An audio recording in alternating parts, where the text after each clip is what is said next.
So my guys are just standing over there right now, and they're hanging out and they're sleeping.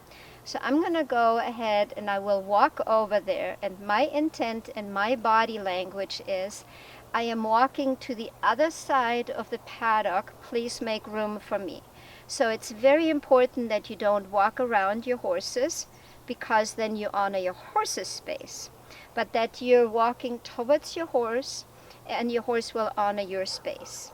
Now, if you have a horse that has previously challenged your personal space, that could mean kicking, biting, striking, then you might use your tool right away, just to make sure that you're far enough away for your horse to leave, and if your horse were to leave any negative feedback, that your horse cannot touch you, right? So you're in your safe zone. Super important.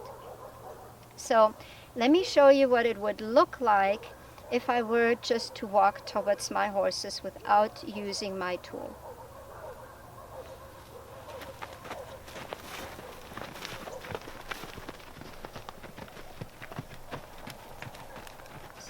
So here in this still shot, please notice that my focus is far out towards the end of the paddock. It is not towards my horses. If I would focus on my horses and make it about movement, about them moving away, then that would be dominant. All I'm talking about is my space that has just increased in their direction, and everybody made ample room for me to move through. So one thing that I would like to address before we get into the actual riding part is an exercise that will help you when you have a very dominant horse that is challenging your personal space on a consistent basis. And this is an exercise where you will increase your personal space and decrease your personal space as needed. So when my horse is respectful, is honoring my personal space is just about 3 feet around me, right? As far as my arms can reach.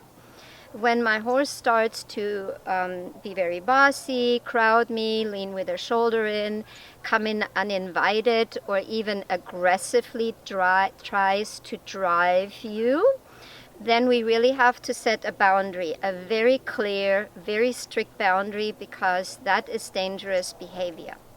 So first of all, when you feel that your safety is threatened, then you get as big as you feel it is necessary.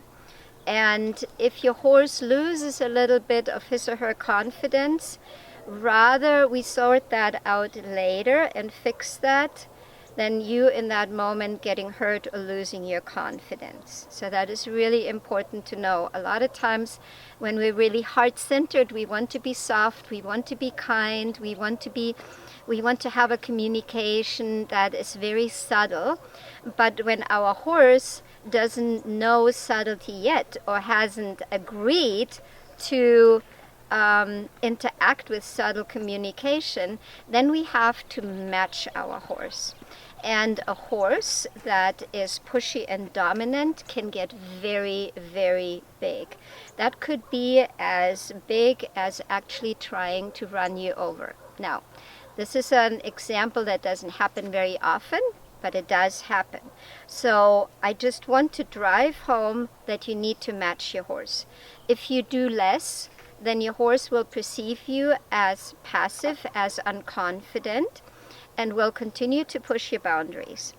If you do a whole lot more on a consistent basis, then your horse will see you as another dominant being, and a very dominant horse then might challenge you and might become even more dominant. They might kick, they might strike, they might bite, they might rear, anything that they would do with another horse to reassert their position in the herd.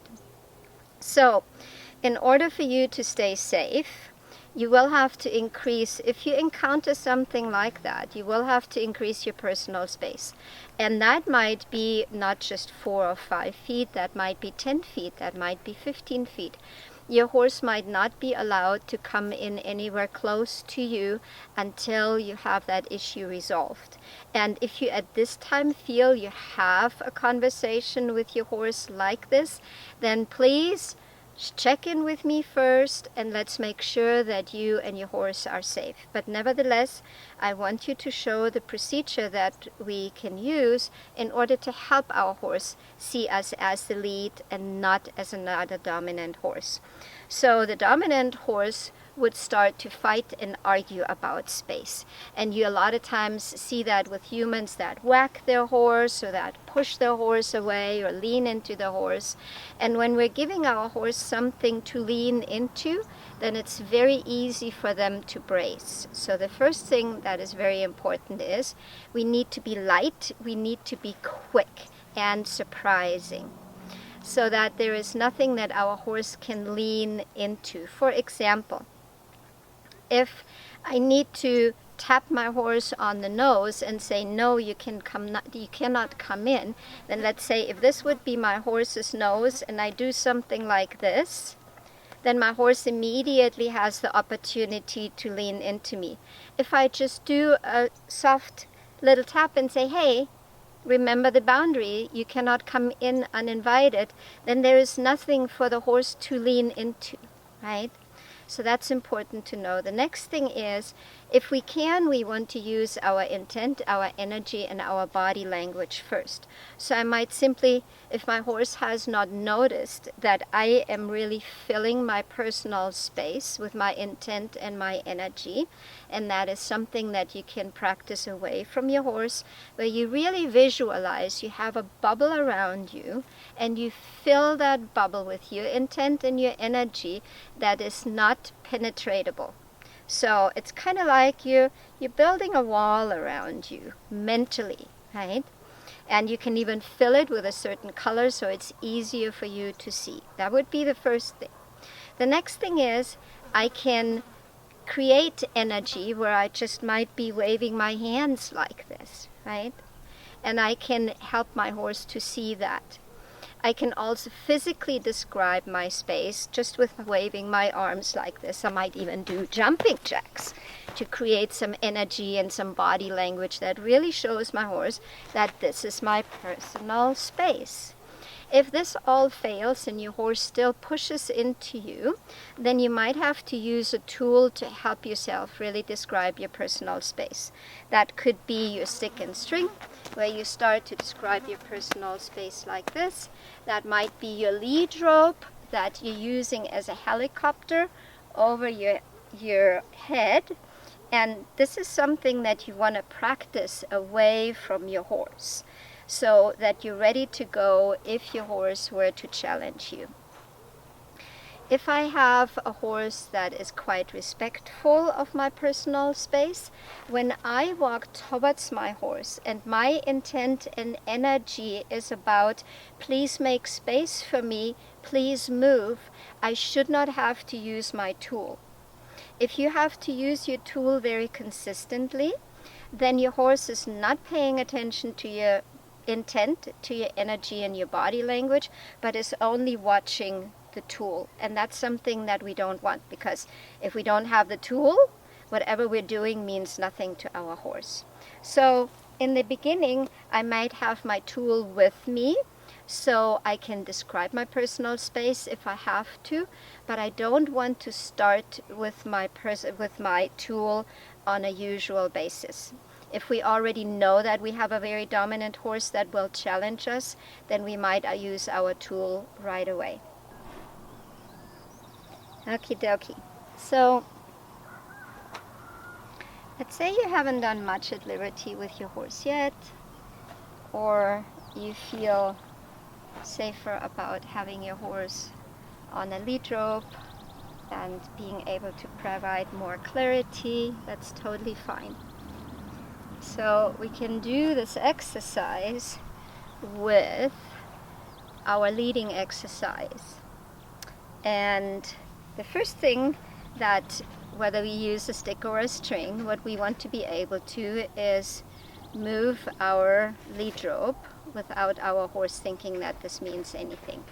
And you can tell that his head went a little bit up, and he kind of made an attempt to move backwards, and I really grounded myself.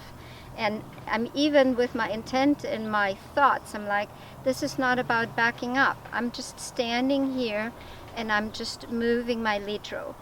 Now, we've talked about the fact that we barely ever want to use non-directional energy at a standstill, especially in the beginning, because we can easily install a brace in our horse. So instead of doing this at a standstill, I would rather have you guys do that in motion, just like we did with the stick and string in module 3. So let me show you what that looks like.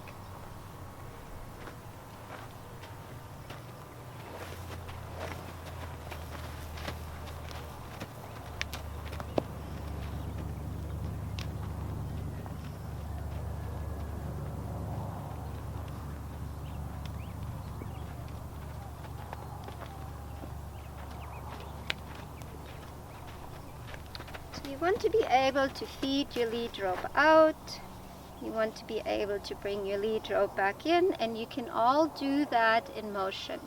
If your horse starts to walk faster or pulls back and doesn't really want to follow you, then you know you're using too much energy, that the horse isn't comfortable with that high energy yet.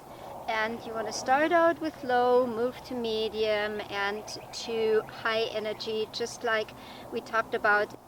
Now, like I said, non-directional energy or rhythmic motion means nothing to the horse.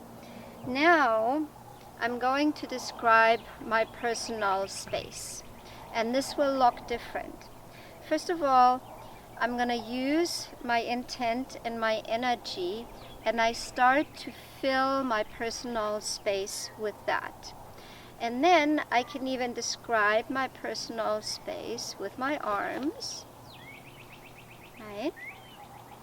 And if I still feel that my horse is not sharing my personal space and is pushing into my personal space, I'm gonna start out with a very small helicopter. And I very gradually feed out the lead rope.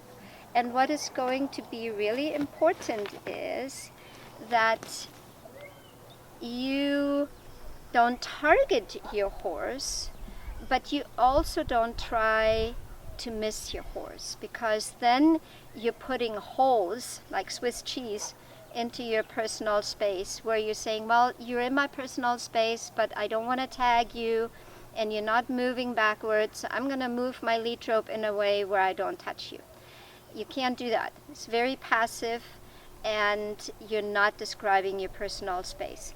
So you do it slow enough that your horse has the opportunity to notice that your personal space is getting bigger and bigger and bigger, right? I can even back up and use my helicopter and have a big personal space, and I don't care where my horse goes. I just want my horse to make room for me.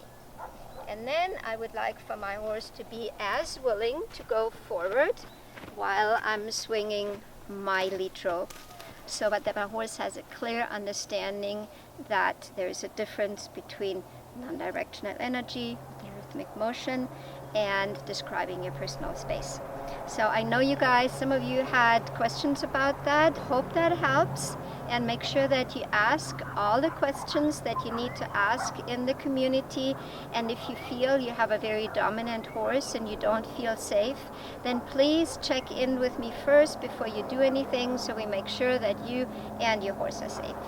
So thank you again for watching. I'll see you guys in the next lesson.